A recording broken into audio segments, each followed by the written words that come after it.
But it's a guy who lives in the city. He's a detective. He gets burnt out. He has a horrible relationship. And then he inherits a house in the middle of nowhere where there's no internet connection, there's no phone connection, and he goes, and it's just giant, beautiful farmhouse with a lake that he can swim in, a land he can run around. He can do a 5-mile run every day with always on his own land. And he then gets drawn into a little community where there's a crime happens and he tries to solve it. But quite a lot of it is all about what would it be like if you could give it all up, get away from the technology, close your door for once rather than leaving it open.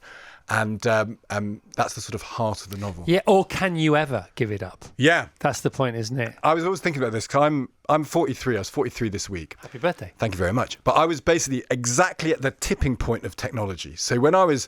I didn't get my first email till I was 18. I didn't get my first phone till I was 21. So my entire childhood was kind of pre-modern technology, and my entire adulthood has been post-it. Interesting. And I think about that a lot. That the way I grew up is very different to the way my children. I've got 3 kids, and they're growing up in a completely different world with a completely different set of pressures, and can never close their door on that world. Whereas my world was very enclosed. You went to school, you came home, and that was it. And my daughter, who's 14. She goes to bed, I look at her phone, she gets up the next morning, there's 160 WhatsApp messages on the phone that's just happened overnight. And I think that whole world is a very, very different place to the one I grew up in. Stig Abell, Death Under a Little Sky, front cover, a truly excellent debut. Lee Child, gloriously atmospheric. Lucy Foley. I did give him some blurb, but I'm not on the front. I don't share the front cover with Lucy Foley and Lee Child. What can I say? But I approved of it as much as these multi-million selling, multiple award-winning writers did. So he's intriguing. The village is intriguing, and then you have your sort of tentpole characters, don't you? Yeah. Who are they, and how do they begin to fit in? So he lives near the place is called Little Skye or Little Singe, as I know I've got to call it because of you. And it's near a village which is called Kylan Parvan, which is Latin for Little Skye or Little Singe. And the village is just there. And the thing about this book as well is there's a theory with detective fiction. You shouldn't have love stories in it. Yeah. But I am a total sentimental. Where does that theory come from? In the 1920s, when there was the golden age of fiction, Agatha Christie and all of that, people started writing rules for detective fiction. Things like the policeman can never do it. But one of the rules that someone wrote genuinely down was the policeman must never fall in love. Love ruins detective fiction. And I totally disagree with this. I grew up reading all this detective fiction, and I love a bit of heart and a bit of sentimentality. So Jake leaves his marriage and comes to Little Skye, and there he meets a vet called Livia, who has a daughter, and they sort of form a relationship. And because there's no technology, you can't phone him, you can't text him, you can't Snapchat him. The way they communicate is there's a tree between their 2 houses, and when they want to speak to each other, they hang a bit of cloth on the tree, and then they go and meet each other, which I think is a really romantic way to... It's really romantic, and it speaks to the fact that he sort of wants to be alone, but still doesn't want to. And if we make our sort of potential lines of communication with whoever it is that we may want to connect with as sort of...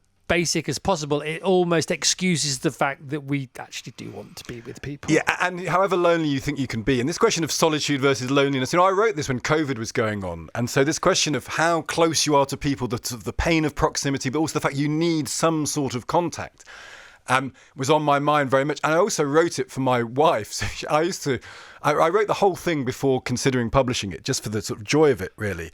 And I wrote 2,000 words a day, and how clever is that? I know. I wrote a novel for the fun of it, a really good one that everybody loves. Carry on. And every morning, every sort of lunchtime and afternoon, I wrote it. After I finished the radio, and then I wrote it for my wife. He's just rubbing our noses in it now. Isn't he? After I finished what you do for a living and bagging about how hard it is all the time, I went home and wrote a novel for fun for my wife, and it's amazing, and it's going to be a number 1 bestseller. What do you do when you go home? I just have a banana. Banana coffee. I wrote it for tomorrow to read in the bath. So every evening at 7:00, I watch Bluey. I watch Bluey with my youngest one. And my wife goes for a bath, and she read 2,000 words a day. And so each day I had to write it because she wanted it for the bath. And so and there's a partially in this. Olivia, this wonderful vet who I really like, and Jake ends up liking, is also a bit of a nod towards my wife, who was reading the novel every day in the bath as I was writing it. What I found with detective fiction is, in my 20s, I had a bit of a big wobble, actually. And the more I look back at it, the more I kind of feel how big a wobble it was. And I didn't really realise it at the time. And one of the things that got me through it actually was detective fiction, because what I love about it is it has as you say, there's a mystery. There's a beginning, a middle, and an end. And life is full of irresolution. We don't really know what we're doing. We're stumbling along. The world is very messy. And then in these books that you can get, there is kind of certainty and clarity and resolution.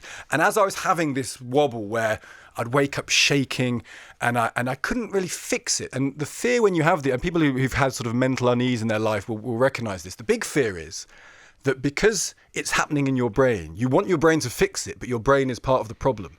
And therefore, you're kind of drowning in your own life raft. And you think, what am I going to do? And what I did was read books, because I could pick it up, I could have pause and quiet, and I'd have structure, because I'd read it, something would happen, that something would then get explored, and then it get concluded. And when you went back to your own life, you had perspective. Exactly. Right. And I'd had pause, this moment of repose that you kind of your brain needs. So a mystery I think is really important in obviously a novel like this. I won't go into the whole details, but basically what happens is there's in the village of Little Cinch, there is Thank you so much. I'm a company man. He's very good, this boy. I can do this. Every year they have a bone hunt, which is sort of goes back to sort of a medieval thing, and generally it's just a bunch of bits of wood. They pretend to be bones. But when Jake and Livia discover the bones, they open the bag up, and it's not bits of wood, it's actual bones from somebody. And then they have to go and find why the bones have been dug up, who they're from, and what might have happened to the person whose bones they are.